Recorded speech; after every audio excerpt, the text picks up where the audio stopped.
Live. You're listening to Live with Men, the podcast. Yes. Tupo tena, tunakutana tena kwenye episode nyingine ya Men, the podcast. We have our own account, people. Kwenye Twitter na Instagram. Go into one of those two social media accounts. Afu naandika @Men the podcast. You'll find us there and then you can show whatever it is that you want to share. And our DMs are open kwa sababu tunaelewa umuhimu wa kutunza wa kuwa anonymous. If you feel like you have something you want to say but you cannot say it publicly, just go either to Instagram or Twitter account and then maybe you can have conversation, or we will have conversations from there. So @Men the podcast, find us and then you tell us what you want to say. But again, thank you for listening. This is Men, the podcast. We're discussing everything men, but specifically about mental health. Leo tupo tunazungumzia jinsi ya kudeal na grief. Jinsi ya kudeal na huzuni, jinsi ya kudeal na situation ya kumpoteza mtu wako wa karibu sana. Ni kwa namna gani inakuwa ni challenge, na ni kwa namna gani au ni vitu gani ambavyo mtu unapitia. Na I always say this to people kwamba kwa sisi au kwa mimi ambaye naamini katika Mungu, I don't know ambaye unaisikiliza sasa hivi, ila kwa mimi ambaye naamini katika Mungu, waga nasema kwamba kama kuna kitu ambacho Mungu ameweka fair kwa kila mtu duniani, is the pain of losing someone you love. It doesn't matter if you're Bill Gates, or it doesn't matter if you're Baruti, it just doesn't matter. We all lose someone close to us and we react different. Kwa hiyo, it is really, really stressful dealing with the pain or coping with the pain of losing someone so close to you. So today we have someone, tunamwita John Doe, of course, that is not his real name, but tutakavyomwita leo takuwa na John. So John will tell us story yake, jinsi ilivyokuwa, sehemu alizopitia, changamoto alizokutana nazo, mpaka kufikia hapa alipo. And our favorite counselor is back. Nadia yupo. Nadia, nimeombwa sana kuambia ongea Kiswahili. For some strange reason, watu waamini kama unajua Kiswahili. Nitajitahidi. Kiswahili changu ni cha Uswahilini, so it's a problem. It doesn't matter. It really doesn't matter. Kwa hiyo karibu sana. John, mambo vipi? Salama bro, how you doing? I'm great, man. So it's nice to have you here. After we aired our first episode, actually John reached out na kusema, I say, I like the conversation mlizokuwa nazo, and I feel like tunahitaji kuwa na nyingine zaidi kama hizo, na kusema mimi mwenyewe have a story to share ambayo ningependa sana kama ningeweza kuja kwenu na kupata chance ya kuzungumza. And this is a forum for everybody, man. For every man out there. If you feel like you have something you want to share, sio hata kazi kuja kututafuta na kuja kuzungumzia. Kwa hiyo, thank you John for kuwa brave na kusema kwamba naweza kuja kushare na mimi experience yangu, and then maybe inaweza kumsaidia mtu mwingine ambaye anatusikiliza. So thank you for that. Thank you. Kwa kwanza kabisa John, unaweza ukashare na sisi story yako. What really happened to you? In January of 2018, I lost my best friend. He passed away under some pretty crazy circumstances. Like he was shokombali umo or anything. It was sudden. You know, it's like 4 p.m. uponai and 8 p.m. he's not there anymore. After that happened, obviously, I guess initially when it happens, that's not like the hardest part. Maybe it's what happens after. You know, kianza kudeal na familia, misiba, and all that. That's when it sort of comes to hit you. You know, like in African culture, I guess, it's like kama amekufa rafiki yako, msiba unakuwa kwenu. Sio kazi ya wazazi tena kufanya vitu, you organize, you know, it's you guys, marafiki zake, familia, age mates, you guys are the ones who have to step up and, you know, do everything, take care of people. Ni rafiki yako ambaye ulikuwa umemjua kwa miaka mingapi? Dang. We met when we were like 8. 21 now. So, yeah, like 13 years. 13 years. Yeah. A while. And ulipata wapi habari kwamba this guy is no more? Nilikuwa naye. Like, tulimpeka hospitali and everything. I got the news from the doctor at the hospital. As soon as I got the news, I don't remember what I did. Because most of that is, I just remember waking up in the morning. Right? Because after that, it was just shock. Because I have also a heart condition. Oh. So as soon as I was told that news, I sort of like blacked out. So nikaja kuamka the next day with vivid memory, like you could remember what happened, right? But as soon as we were told, there's not much that I did. And I didn't do nothing at that point. I just remember the feeling. You know, it's a feeling of like helplessness. It's something you can... It's one thing I would never wish on my worst enemy. I don't have enemies, but like if I ever had enemies, that's something I would never wish upon them. Yeah, and so for me, ambacho ningependa kujua ni kwamba that happened na the journey au safari iliyoanza kwamba pale my friend is no longer here, then how did you survive to get here? Because losing someone that close to you or losing mtu ambaye ni wa karibu namna hiyo, it's a lot. How did you cope? My family was very, very supportive. My friends especially. I honestly, besides my family, I think my friends, without them, I don't think I would really be here. You know, because it feels, I don't know how to explain it, to be honest. So my friends were there for me to a crazy extent. And I have family, cousins, and my family was very supportive and there for me. It wasn't a time of like reprimand. And usually when something like that happens, umetengwa. You know, it's like a stigma, like umetengwa. You know, like even as a group of friends, when something like that happens, you start saying oniwale. Yeah, I think mara nyingi watu wanatenga watu kwa sababu hawajui how to, Exactly. they do not know how to deal with the situation. Exactly. Kwa hiyo mtu anaona bora Akuache, bora yeah. kuache kwa sababu anadhani maybe hicho ndio kitu ambacho anahitaji. Yeah. You know? Yeah, but it's okay. On that, I'd like to say like that is definitely, you need to talk to somebody. Like if whenever you see somebody going through this thing, this type of situation, it's better to ask. Then better to ask like, yo, do you want space? Or do you want somebody to talk to? Like that's not something you should assume, you know. But then wewe unajua hivyo now kwa Yeah, sababu exactly. umepitia. Exactly. So this is So what I'm if saying. kwa mtu ambaye hajapitia anaona kabisa I know I don't. Yeah. It's a very tough situation to be It in, is. right? Especially kama mtu like kama usually mko poa mnaongea, you're always there for each other. And then when something big happens, you sort of don't know what to do, how to handle them, because people become very delicate in these circumstances. Yeah. Do you feel amesha kutokea kwamba unahisi kwamba maybe kuna kitu ambacho ungeweza kufanya kwa ajili ya kumsave your friend? Yeah, definitely. Kuna kitu kinachokusumbua kichwani kwako? Yeah, definitely. Like, and that was the biggest problem I had, because everybody was trying to make me understand kwamba it's all in God's plans. You know, you were who you were before you got here. Your destiny was planned. There's nothing I could have done. Right. You've caught a Jay-Z right there. You know what I'm saying? Yeah, I got that. Yeah. There's nothing that you really could have done, right? But I could not understand that. That was the hardest thing to understand. Wanasema ndo mipango ya Mungu, right? So that was the hardest part for me to. So yeah, on the daily, like that was my biggest move for maybe a good 6 months. Then you definitely go through those motions. But maybe, I know I could have been more responsible. I could have done something, you know. Before I go to Nadia here tusaidie. So for you, ulikuwa una support ya marafiki zako, ulikuwa una support ya ndugu zako. Ya familia ya your friend, wenyewe walikuwa wanakuchukuliaje, knowing that mlikuwa karibu sana, and again like you say, ile wanaita survivor's guilt. Unaona kwamba wewe maybe ungeweza kufanya vitu kumsaidia but you didn't. Did you feel like somehow, some way, na wenyewe walikuwa wanakuona kama you are somehow also partly to blame for them losing mtu wao karibu? Or you didn't feel that at all? It's not it didn't feel like that's how they felt, but it was like that's how I felt. You know, it was more my emotions rather than theirs, because they were still the same, you know. Obviously they were not like the circumstances, but they did not treat me any different.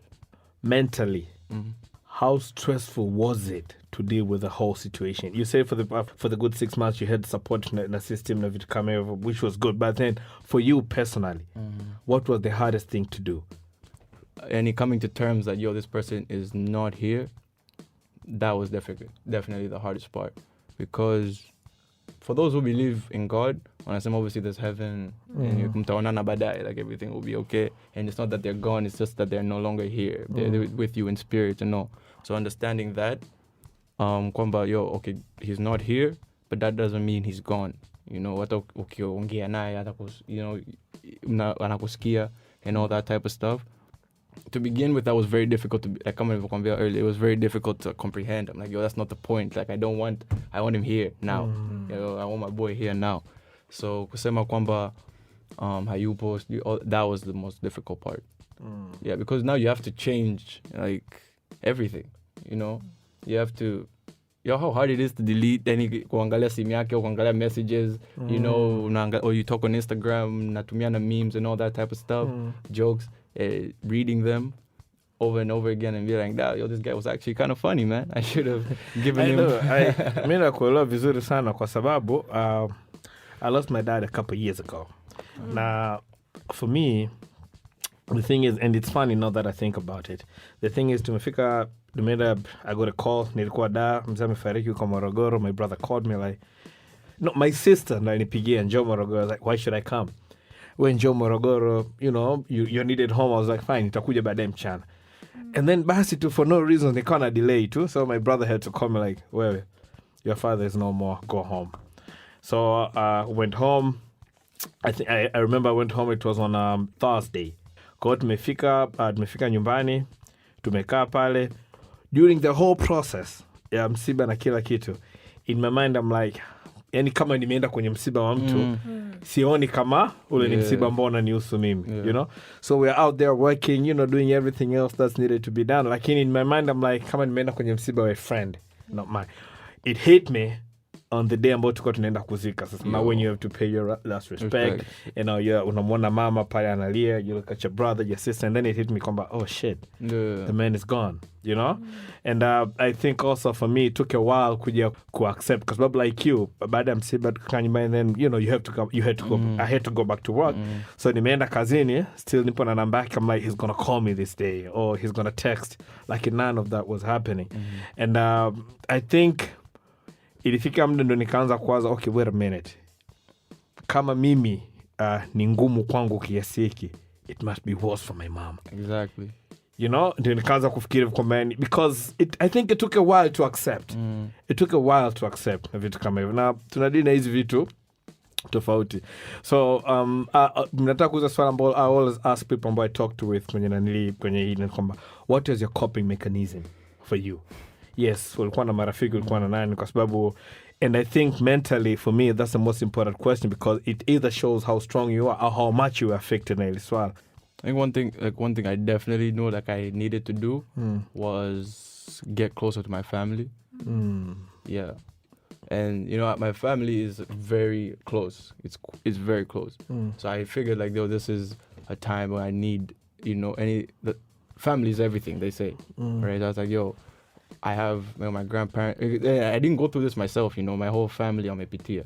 So I was like, okay, these are people who are not experienced. Like, they've been through this. They've lost people that they loved. Nikki, if I decide to turn to things like to experiment with different things, it might not end well for me. Ukiwa nasema na bibi akikuangalia tu, she can tell like, my grandkid is not okay. You know, okay, tukae tuongee. Your aunts or my parents as well.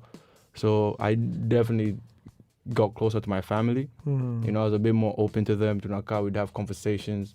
We'd talk about things like we hadn't talked about. So yeah, I think getting closer to my family was one thing I definitely thought was urgent, like was needed. Yeah. Nadia, ukisikiza story ya John, what he went through, aliyapitia, na especially kwenye swala la kukop na kuwa karibu na familia na vitu kama hivyo, in terms of grief, especially kama, you know, probably wanapitia the same pain au maumivu kama ambayo unapitia. How do you navigate through that? Kwanza, I want to say, grief isn't just losing a person. You know, you can go through grief hata kama if you've lost a job, or you've lost something that you care about, a possession, you've lost a way of life that you're used to. So, if grief kwa Kiswahili tunasema ni huzuni, tunasema huzuni. Huzuni is sadness. Grief ni majonzi. Majonzi labda. Yeah, tuseme majonzi. Yeah. Unajua grief or majonzi ni often that is the period where tuna learn jinsi ya kuadjust. So as you said mwanzo kwamba it was so difficult. Now unaangalia simu, this person you used to talk to all the time, you used to share memes with, ulikuwa unaongea naye, unatumiana music and different things.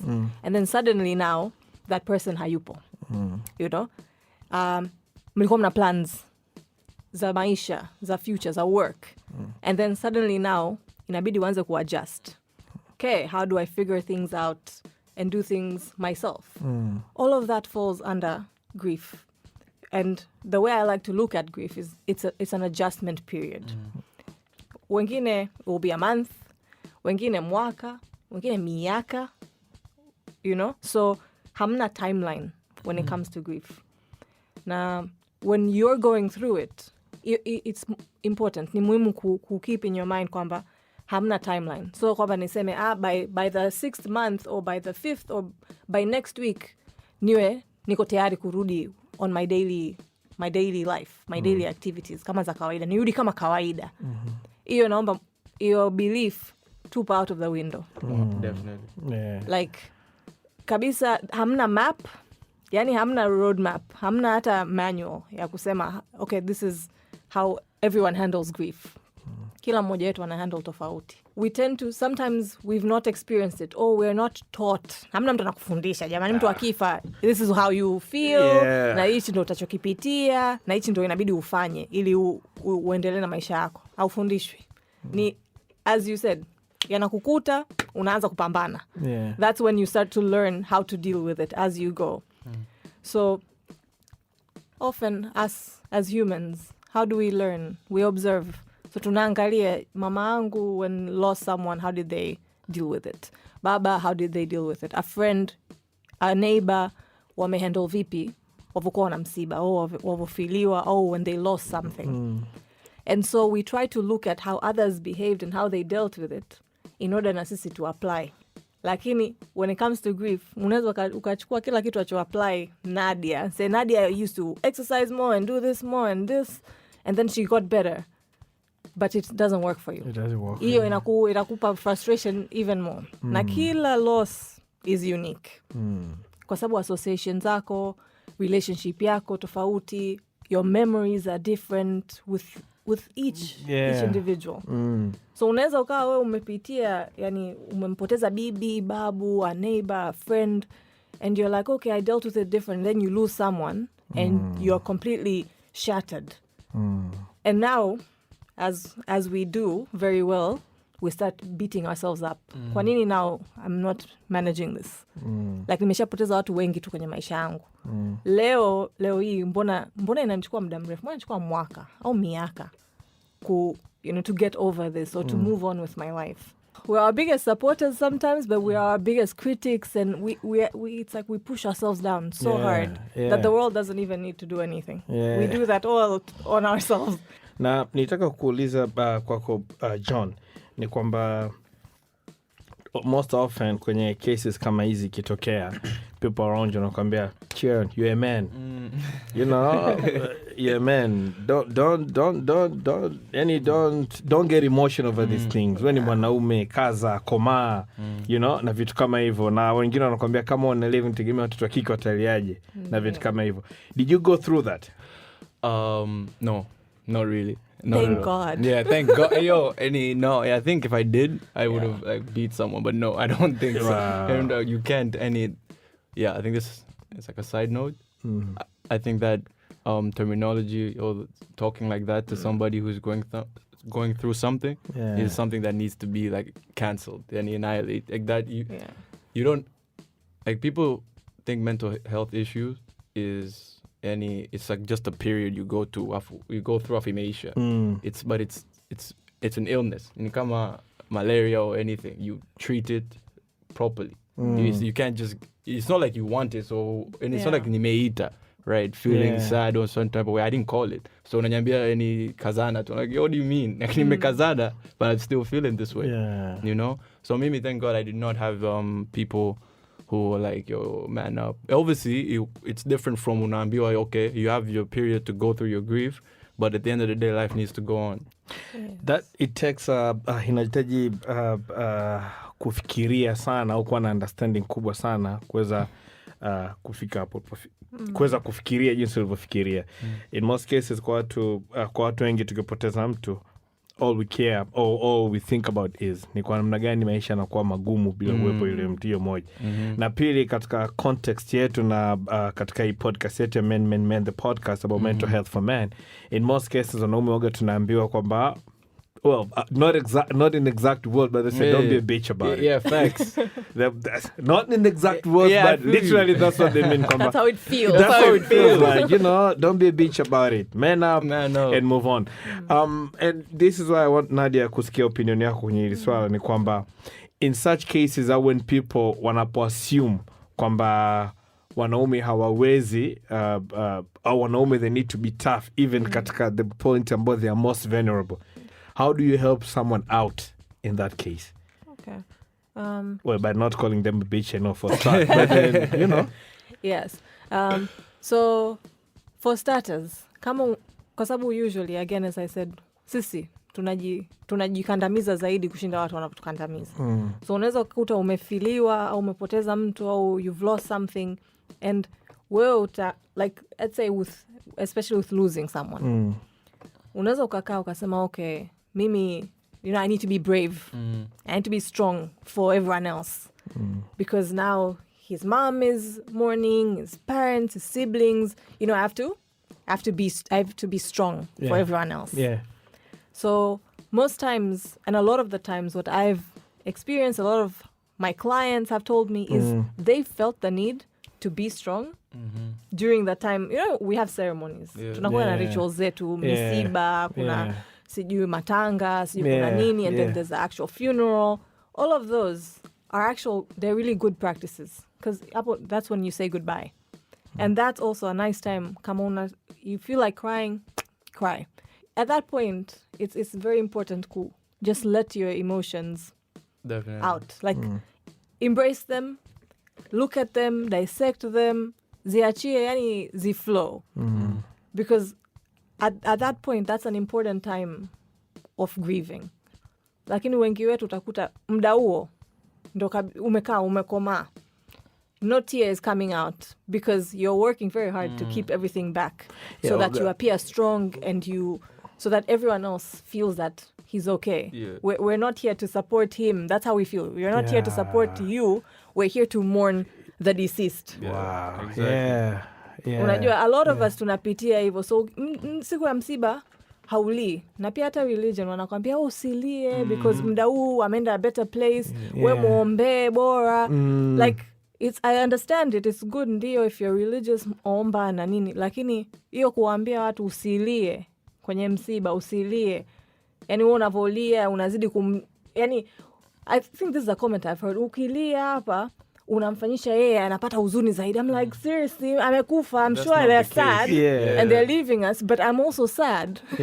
Unajua usiniambie nisilie eti namuongezea shida wakati mwenzangu na mimi nimempoteza. So it doesn't really make sense. That's one thing I hear a lot kwenye misiba. Yeah, so mtu kama like when you're in that position and unamwona mwenzio is grieving, instead of kumwambia kazana, be strong for XYZ or be strong for the deceased, to just like let them embrace whatever feeling they're going through. Wachie kama wanataka kulia mwachie alie.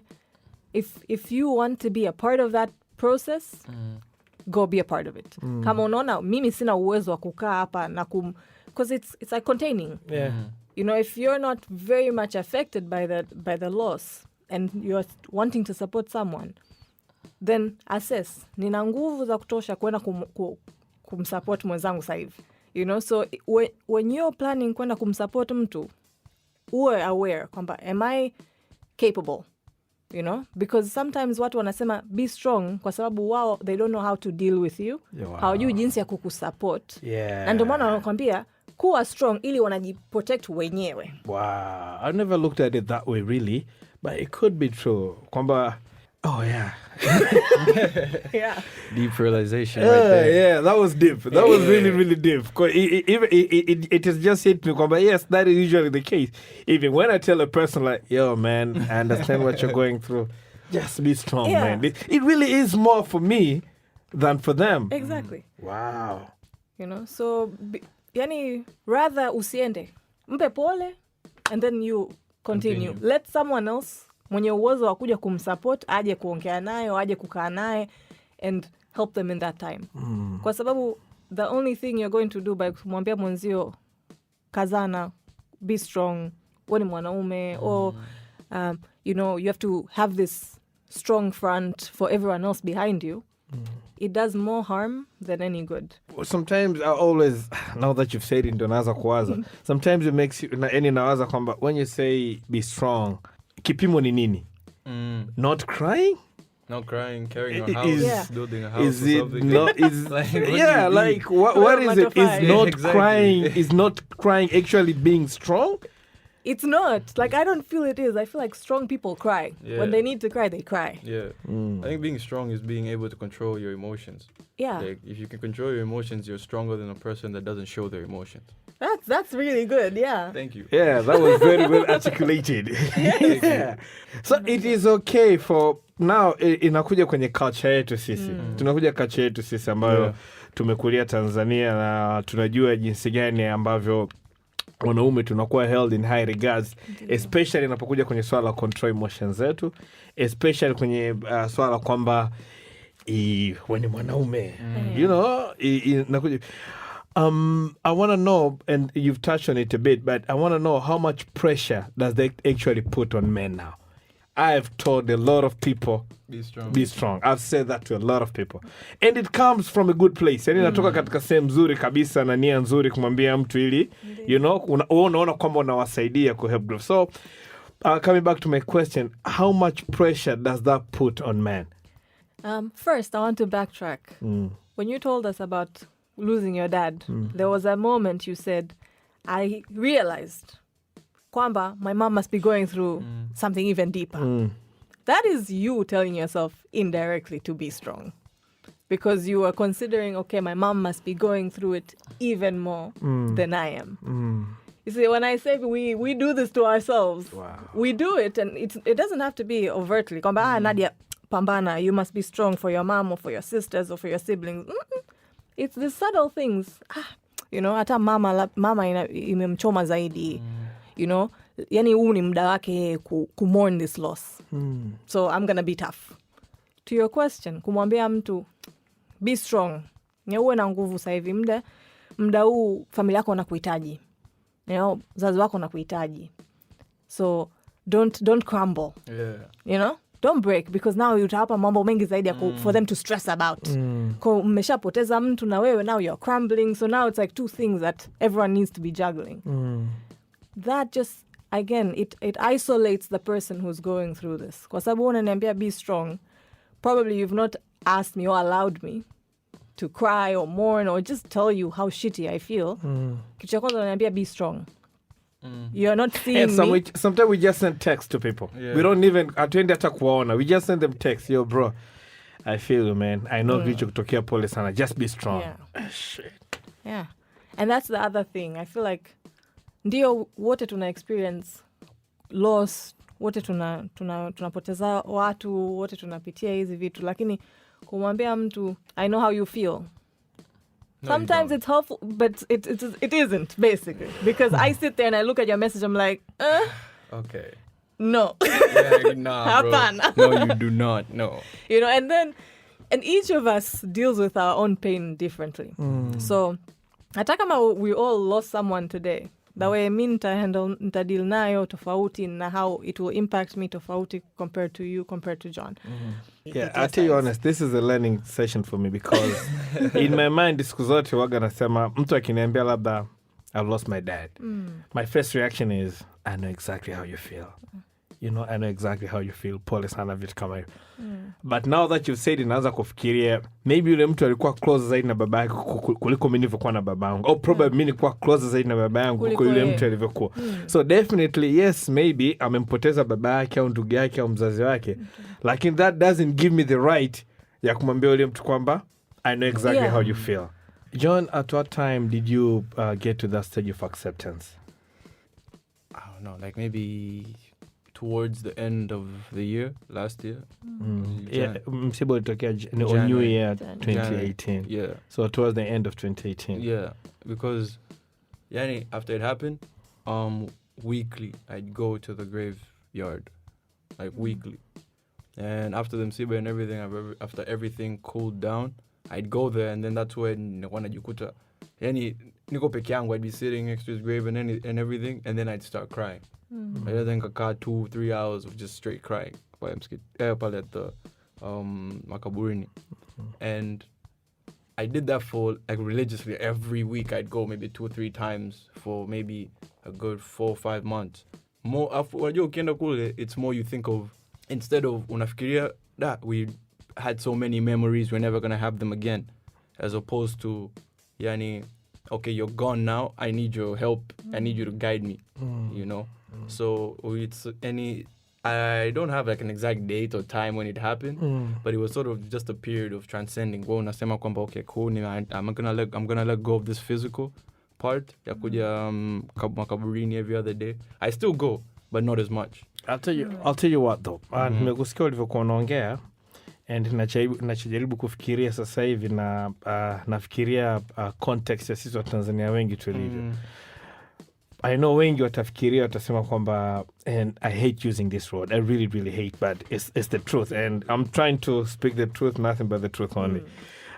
Wengi watafikiria kwamba hizo ni mentality za kwa watoto wanaokaa huko wanakokaa, watoto wakishiwa ndio wanaweza kukaa wakafikiria na vitu kama hivyo. Sisi huku kwetu Swahilini huko tulikokulia sisi na nini, we don't have time ya kukaa na kwanza kufikiria cherishing your memories na vitu kama hivyo. Though hata kama that's how I feel, lakini probably sitafuatisha feelings zangu zinavyotaka nifanye. You know?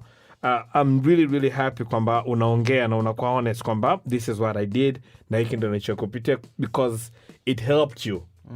You know, it helped you heal.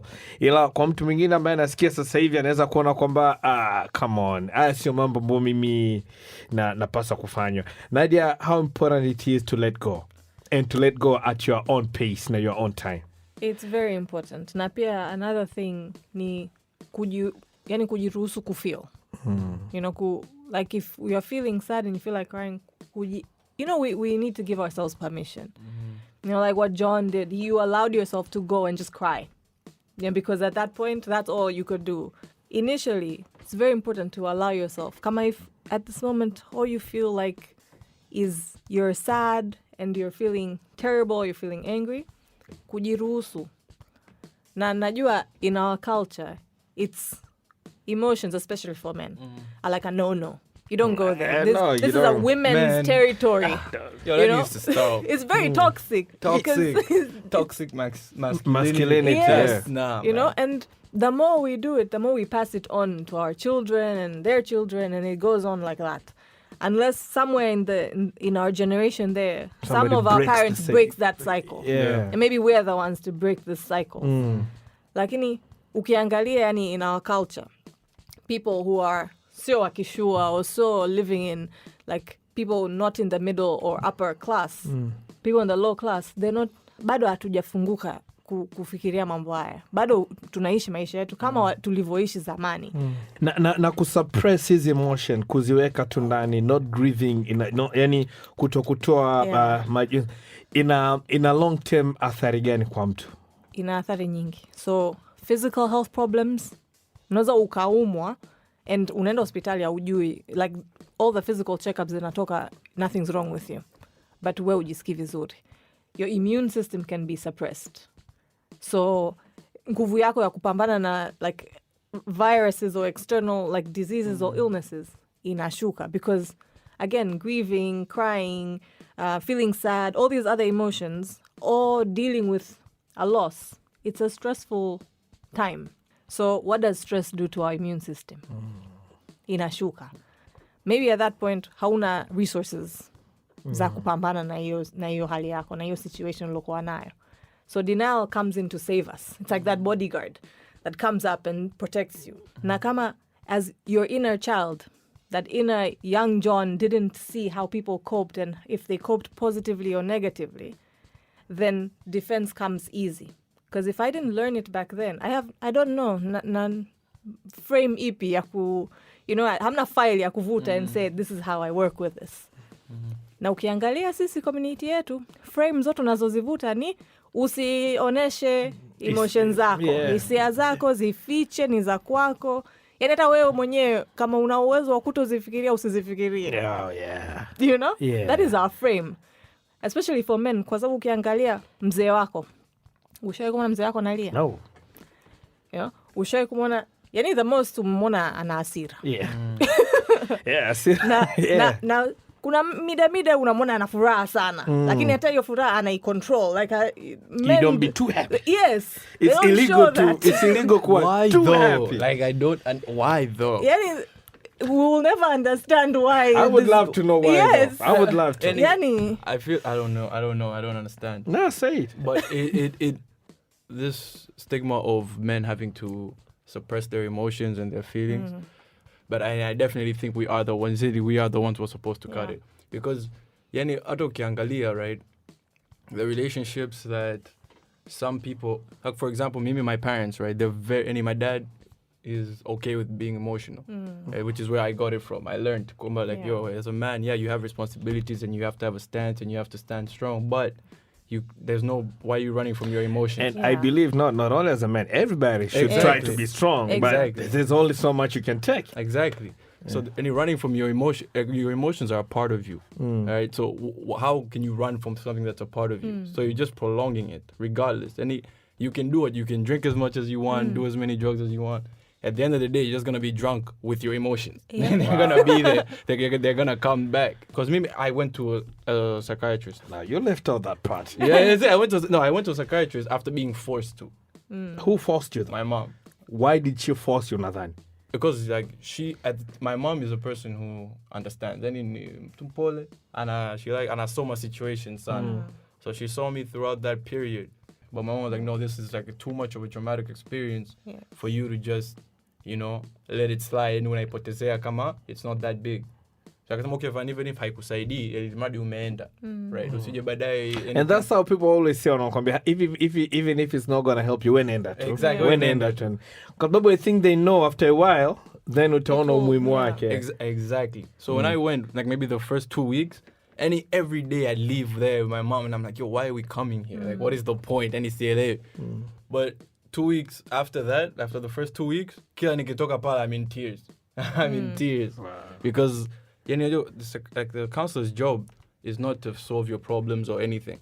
Yeah, they take what you have to say or what you don't have to say, and they just put it out there for you to understand. That is what counselors do.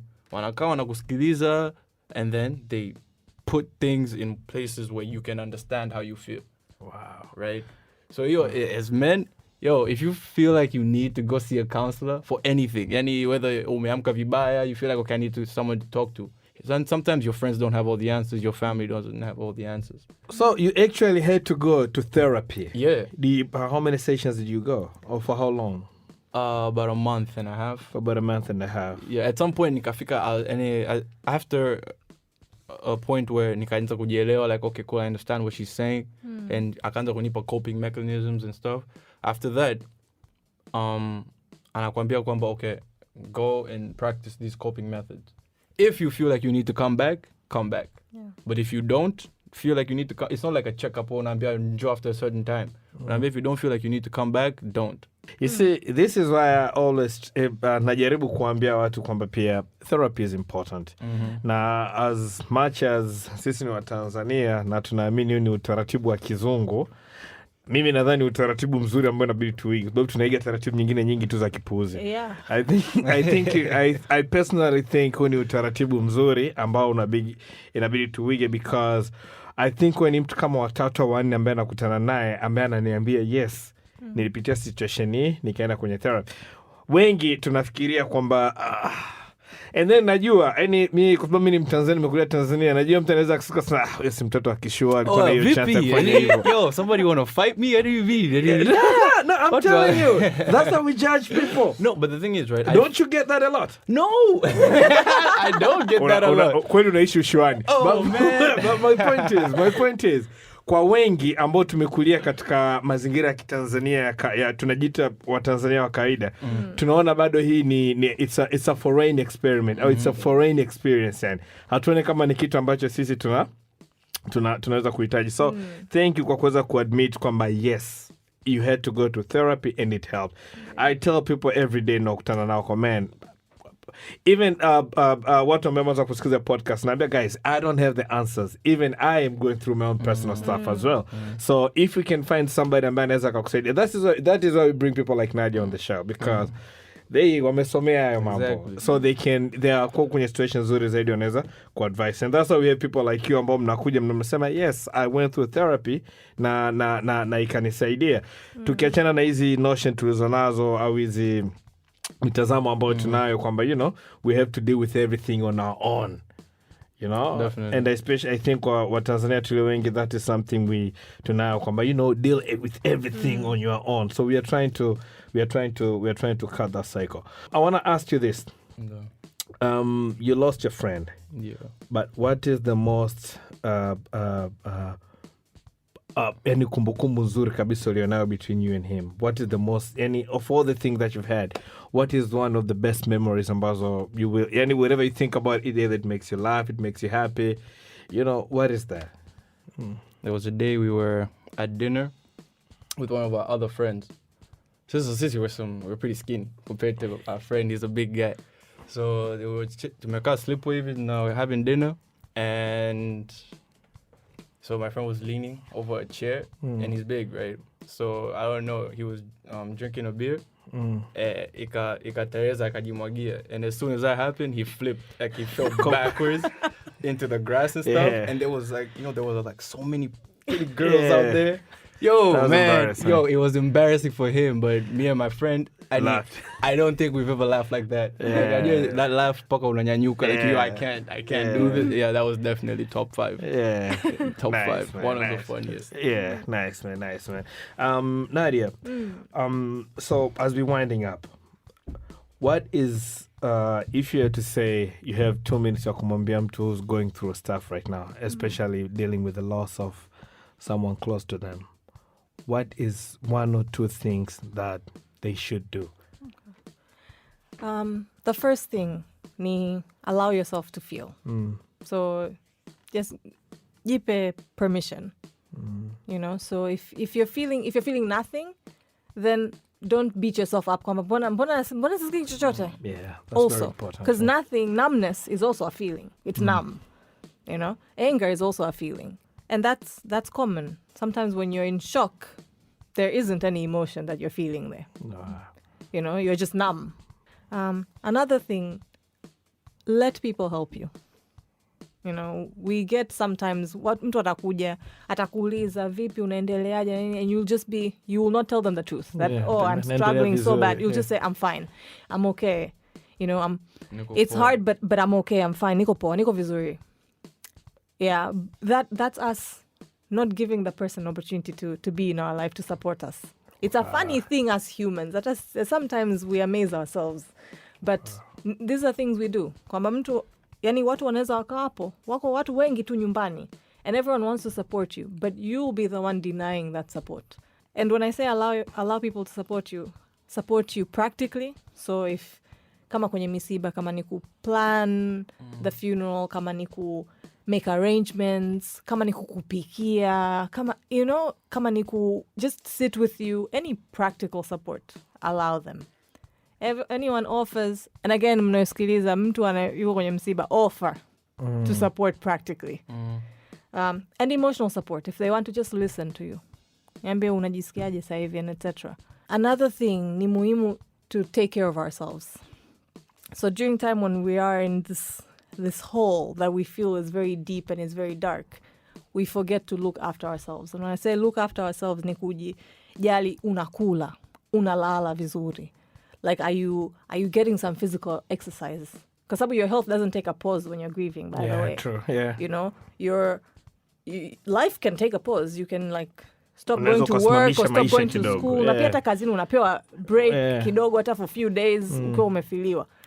But your body does not take a break. It actually is working extra hard. Kwa sababu when you are grieving, ni kama vile sasa hivi uko vizuri, like you're just dealing with the shit that's been thrown at you. When you're grieving, you're carrying like 100-pound weight on top of it. Wow. So you stopping to do your regular self-care practices is suppressing your body even more. And if you feel like it prolongs, so now it's going on, you're not sleeping for more than 2 weeks, go see someone. So have fun. Like, yes, ndio, nimefiliwa, my friend is not here, who I usually have fun with, or my family has gone off. What will society think? I'm going out and I'm having fun. Oh, yeah. Wakati Oh, nimefiliwa sasa hivi, eti mimi niko hapa, niko elements au niko mlimani naenda movies. You know? Oh, yeah. Yeah, that's the other thing. Yani, we make each other feel guilty. Like, you're seeing me trying to survive, and then you're making me feel guilty about it. Yeah, like, why are you trying to survive? And we are mad for you trying to survive. Yes, exactly. That's the thing. Like, you're rooting for me to cope through this, but when I'm trying to cope, unaniambia, hey, wewe umefiwa juzi wewe. Yeah. We, niache. Like, I'm trying. Crazy, man. Because sometimes, ndio, umefiliwa na sasa hivi you're going through the worst of the worst and your emotions are all over the place. Lakini it's very important to keep up, like, do something enjoyable. That's how you avoid getting into a depressive state. Wow. Depression is a lot of isolating yourself from friends, stopping doing things you enjoy, just putting yourself in a corner. That is depression. Yeah. So, and when you are grieving, we don't diagnose you as depressed during that time, at least after 2 months and you're still in that process. We really need to assess to see if it's gone into depression or something. But during those 2 months, we can put ourselves in a position to get into depression. So during that time, try, so whatever is something that you enjoy and works for you, do it. Do it. I know that there are a few things that both of you touched on indirectly, but I just want to share some of the stages that we kind of go through when we're grieving. Yeah. So there are 5 stages. A, denial. Unakataa kabisa. Nakataa. Au hata hujakataa, yani unajikuta unaenda msibani lakini wewe kama vile haupo. haupo. Like, you're just going through the motions. How I felt. Yes. Like, nipo kwenye msiba. Like, how I felt ni kwamba it can happen to everybody else, but it cannot happen to me. Exactly. Kwa hata kama ule msiba nimeenda na kama nimeenda kwenye msiba wa rafiki yangu fulani, but really is not that I lost my dad. So yes. Yeah. And then we have anger. Hasira. So asira yourself, asira towards the person who's gone, asira kwa Mungu, asira kwa, like, life in general. Like, there's just a lot of anger. Yes, and then we have a stage where we go through this depressive state. So hapo now we've accepted they're gone. Yeah. We've gone through our anger, and now it's hitting us. Kwamba, okay, shit, it's real. Yeah. A lot of the times, anger is there to mask our sadness. Yeah. So we're sad, but we don't want to, no one wants to feel sad. Anger is much easier to deal with because it's overt, it's strong.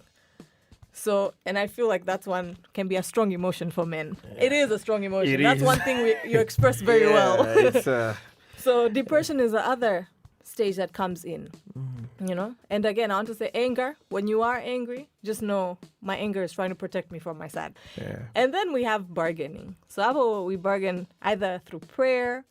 So we ask God, Yamani, Mungu, if you just let me speak to them one more time, and I can, naweza kumalizia duku langu nimwambie, au there's few last things, because no one is prepared for anyone to die. Like, you never have the last talk. Wow. Know. So often we go through this bargaining stage. Wengine it's like, rather basi, take me, bring them back. Yeah. Oh, that's another stage. Wow. And that could be a first stage for some, that, okay, I'd rather let it be me in their position. Often we can bargain like that. Okay, Mungu, can I have the last chance? Or if you bring them back, if you let that cardio, whatever graph go, start ticking, and your heart is pumping back, I will be a changed man. Yeah. Nitaanza kuomba Mungu kila siku. Na nitafanya unayotaka wewe tu. Exactly. Yeah. And then the last is acceptance. So, and as I said, we can go through all of them, or we can go through one or two, and we go through them in our own order. Sometimes you forget. I kept my dad's phone number for a while. And I still remember the number, but it was in my phone for a while. And you'd always feel like, I might get the call. Yeah. Oh, should I make the call? Like, unajua kabisa kwamba it cannot happen, and it's not happening. Wow, so you talk about denial, anger, depression, bargaining, and acceptance. Yeah. Guys, This has been a very, very deep session for me personally. This has been really, really personal for me as well, because like I said, and I'm sure for anybody who has lost somebody as well, we all know these feelings, man. We all know these feelings now. Na kwa wanaume wengi tunapopitia situation kama hizi huwaga hatutaki kuleta hisia zetu hazijulikane au watu kujua kwamba ni kwa namna gani tunavyojisikia kwamba we have to be strong na vitu kama hivyo. Lakini what I've learned ni kwamba you do not have to be. Sio lazima uonyeshe kwamba, kwa sababu wanaume sio kuonyesha ni kwa namna gani unaweza ukaficha hisia zako rather than kukubali. Na also nadhani pia kukubali kunaweza kusaidia watu wengine waliopo nje yako kusaidia jinsi gani kufahamu how they can deal with you. Exactly. So you make it easier for everybody actually. Yes. You know, instead of making it weird and people not knowing should we call, should we text, you know. Instead of people walking around eggshells around you. People are walking on eggshells like nikigusa tu hapa nimeharibu na vitu kama hivyo. So let's be more open for our emotions. Again, I cannot tell people how to grieve. I cannot, seriously I cannot. What I hope ni kwamba, as I always say, I hope mtu ambaye anasikiliza right now na anapitia hiki kitu au anamjua mtu ambaye anapitia hiki kitu, especially at the point of losing someone you love, just know that this podcast is here for this kind of things, especially for men, you know. Let's talk more, let's open up more na vitu kama hivyo. So thank you John for coming through, and I'm glad kwamba upo sehemu ulipo sasa hivi. And the most important thing is thanks for sharing your story and experience, because I know it's not easy. It really is not easy. It's like tuna unpack vitu ambavyo ulikuwa umeshafunga. So thank you for coming through. But that's a good sign that he's dealt with it. It is a good sign. It is a good sign. You didn't break down in tears. I just want to say that it gets better. Like no matter how you feel when it happens, any huzuni ulikuwa nayo, chochote ulichokuwa nacho, any it gets better. But msiogope. Like don't be scared to ask for help. It's okay to not know, as long as you ask for help. Yeah, I don't really have anything else to say, man. that was it for me. Just know you can hit us on @Men the Podcast, both on Instagram and on Twitter as well. I've got some people asking for Nadia's contacts. She said, ukiingia kwenye I found your Twitter handle, by the way. Oh, yeah. I sent you a tweet, you didn't reply. I guess you don't use Twitter at all. I don't use Twitter. I have a Twitter, but now I know. Lakini unaweza kumpata kupitia account yake ya Instagram ambayo ni Mind Matters TZ. And then ukisha follow pale, there's I think kuna link ya website. Ukiingia pale you'll find all the way namna gani ambavyo unaweza contact. But that was it from me. Thank you again for listening. And if you have anything else to say, like I said, unajua jinsi ya kutupata. Till next time, man. Mimi naitwa Michael Baruti. Stay safe and take care out there. Thank you. Men, the podcast.